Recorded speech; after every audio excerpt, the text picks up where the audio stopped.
స్వర్ణ గ్రామంలో వచ్చాము. ఇక్కడ మేము అందరికి హ్యాపీ సంక్రాంతి. ఈ రోజు మనకి కనుమ పండుగ రోజు కొన్ని అన్ని పోటీల్లో నుంచి గెలిచిన వాళ్ళకి మా చేతుల ద్వారా శివ ఈ ఊరు కొన్ని పెద్దలందరూ కలిసి మా చేతుల ద్వారా ప్రైజులు ఇస్తే మంచిదని మాకు బ్రదర్ మా 10-15 రోజుల నుంచి ఫాలో అవుతున్నాడు అనమాట. గుడ్. మేము వచ్చి ఇప్పుడు నేను వచ్చి మేము ఊరంతా చూసుకున్నాం. చాలా ధన్యవాదాలు. సంతోషంగా ఉంది.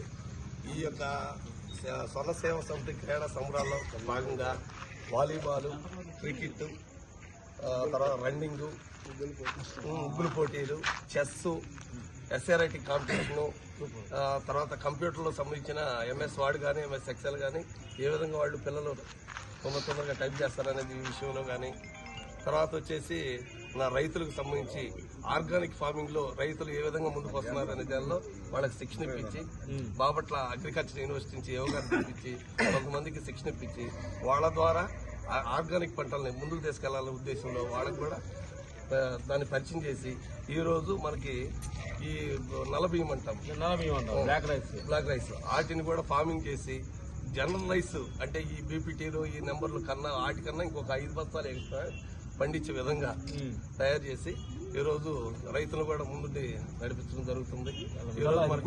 ఇంకోటి ఏంటంటే రైతులకి ఇలాంటి ఇప్పుడు మేము కళ్ళగుంట గ్రామం కూడా వెళ్ళాం.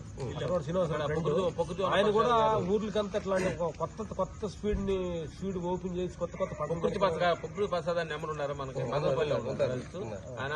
మేము అక్కడ కూడా వెళ్ళాము. 70 ఎకరాల్లో బ్లాక్ రైస్, చెరుకు, బెల్లం మొత్తం ఒరిజినల్ ఫార్మర్స్ చేస్తున్నాడు అనమాట. అక్కడ కూడా మేము వెళ్ళే ప్రాడక్ట్కి. ఎందుకంటే కొత్త పంటలు పండించడం రైతులు చాలా మంచిది. అన్ని వరి పంటల కంటే కూడా కొత్త పండించడం చాలా మంచిది. ప్రస్తుతం ఉన్న రోజుల్లో అన్ని కూడా కెమికల్స్, ఏటి చూసినా ఆకుకూరలు చూసినా కాయగూరలు చూసినా ధాన్యం చూసినా అన్ని కూడా కెమికల్స్ లో నడుస్తుంది. ఆ కెమికల్ అనేది లేకుండా ఆర్గానిక్ ఫార్మింగ్ లో మన యొక్క ఆరోగ్యాన్ని కూడా దృష్టిలో పెట్టుకొని దీన్ని రైతులకి పరిచయం చేసి ముందుకు తీసుకెళ్ళడం జరుగుతుందనేది ఈ కార్యక్రమానికి. నీ చిన్న వయసులో నీ పెద్ద మనసుకి మా హృదయపూర్వక నమస్కారాలు. ఏమంటే ఏదో నీ వంతులు కానిస్టేబుల్ జాబ్ వచ్చింది, ఊర్లో పోయి జాబ్ చేసుకుంటా అటు ఫ్రెండ్స్ తిరగకుండా ఊరి మీద నీ మమకారం ఉంచుడు. అందుకని నీకు శివుడు అని పెట్టుకోండి. నిజంగా నీలో శివుడు ఉంటాడు. శివ తొందరగా రెడీ చేసుకోవాలి.